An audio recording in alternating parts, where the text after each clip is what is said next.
Kyrgyzstan की धरती से भारत ने वो ऐलान कर दिया है जिसे सुन पाकिस्तान छोड़ो चाइना तक हैरान है कि भारत ये क्या बोल गया। जी हाँ, भारत के रक्षा मंत्री राजनाथ सिंह ने किर्गिस्तान की धरती से बेहद ही खास संदेश चीन पाकिस्तान के लाडले आतंकियों के लिए जारी कर दिया है। बल्कि मैं इसे संदेश नहीं तो भारत की धमकी समझूंगा जो राजनाथ जी ने उन आतंकियों के लिए जारी कर दी है जो चीन पाकिस्तान के सहारे भारत में बड़े हमले की ताक में बैठे हैं। तो बहुत ही बड़ी खबर है, चलिए इसे विस्तार से समझते। तो देखिए, खबर है किर्गिस्तान के बिश्केक शहर में हो रहे एससीओ समिट की, जहां फिलहाल चाइना, पाकिस्तान, भारत, रूस, Kazakhstan, Kyrgyzstan, Tajikistan, Uzbekistan, Iran और बेलारूस के रक्षा मंत्रियों के बीच मीटिंग चल रही है। और इसी मीटिंग में राजनाथ सिंह ने दहाड़ते हुए एक बहुत ही बड़ी बात कही जिसे आपको सुननी चाहिए।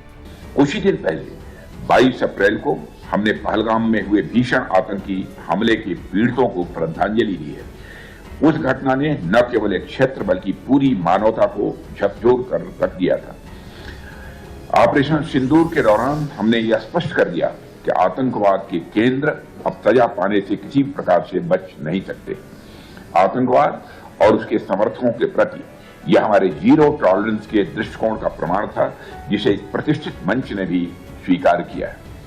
दरअसल भारत के रक्षा मंत्री ने कहा कि चूंकि एससीओ दुनिया की आबादी के एक बड़े हिस्से का प्रतिनिधित्व करता है, इसलिए हमारी ये जिम्मेदारी बनती है कि हम न सिर्फ अपने क्षेत्र में बल्कि पूरी दुनिया में शांति और स्थिरता सुनिश्चित करें। और इसके लिए हमें आतंकवाद से हर मोर्चे पर लड़ना होगा, सिर्फ घर के अंदर नहीं बल्कि घर के बाहर भी। उन्होंने पहलगाम और ऑपरेशन सिंदूर का भी जिक्र किया कि आतंकवाद के प्रति भारत की नीति जीरो टॉलरेंस की रही है और मैं चाहूंगा कि एससीओ के बाकी सदस्य देश भी इसी नीति का प्रयोग करके आतंकवाद के खिलाफ कार्यवाही करें। उन्होंने रैट्स का भी जिक्र किया जो कि आतंकवाद के खिलाफ एससीओ का सबसे बड़ा हथियार है। आपको बता दूं कि रैट्स यानी रीजनल एंटी टेरर स्ट्रक्चर कोई स्पेशल फोर्स नहीं बल्कि इंटेलिजेंस शेयरिंग और कोऑर्डिनेशन का प्लेटफॉर्म है, जहां एससीओ सदस्य देश मिलकर आतंकवाद से लड़ते हैं और आतंकियों का पता लगाकर उन्हें मार देते हैं। रैट्स का काम है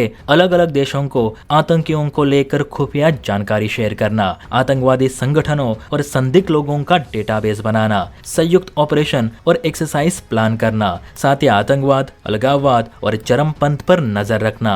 रैट्स के जरिए कई आतंकी ठिकानों का पता लगाया जा सकता है, बस चीन पाकिस्तान उतना सहयोग करे तो। राजनाथ जी ने बिना नाम लिए चाइना पर तंज कसते हुए कहा कि कुछ देशों को आतंकवाद से प्यार है, वे इन आतंकियों के लिए पानी की तरह पैसा भी बहाते हैं, अपने मिलिट्री हथियार तक देते हैं ताकि अपने निजी स्वार्थ को पूरा किया जा सके। लेकिन भारत और एससीओ इसकी कड़ी निंदा करते हैं। आतंकवाद से निपटने के लिए संयुक्त मोर्चा जरूरी है, ना कि दिखावा। इसलिए एससीओ के इस मंच से भारत ये अपील करता है कि आतंकवाद के खिलाफ एससीओ के सभी सदस्य देश एक साथ आए, एंटी टेररिज्म अभियान चलाए, एक एक करके हर आतंकी और उनके नेटवर्क को तबाह करे ताकि दुनिया में शांति और सुव्यवस्था बने रहे। वैसे देखा जाए तो चीन पाकिस्तान तो कभी आतंकवाद का साथ छोड़ने वाले है नहीं, लेकिन जिस तरह से राजनाथ जी ने रैट्स का जिक्र किया तो उसे देख चीन पाकिस्तान पर प्रेशर जरूर बना होगा, क्योंकि इस मंच को बनाए रखने के लिए उन्हें भारत के साथ आतंकवाद के खिलाफ सहयोग जारी रखना ही होगा, वरना बाकी सदस्य देश नाराज होंगे। जय हिंद।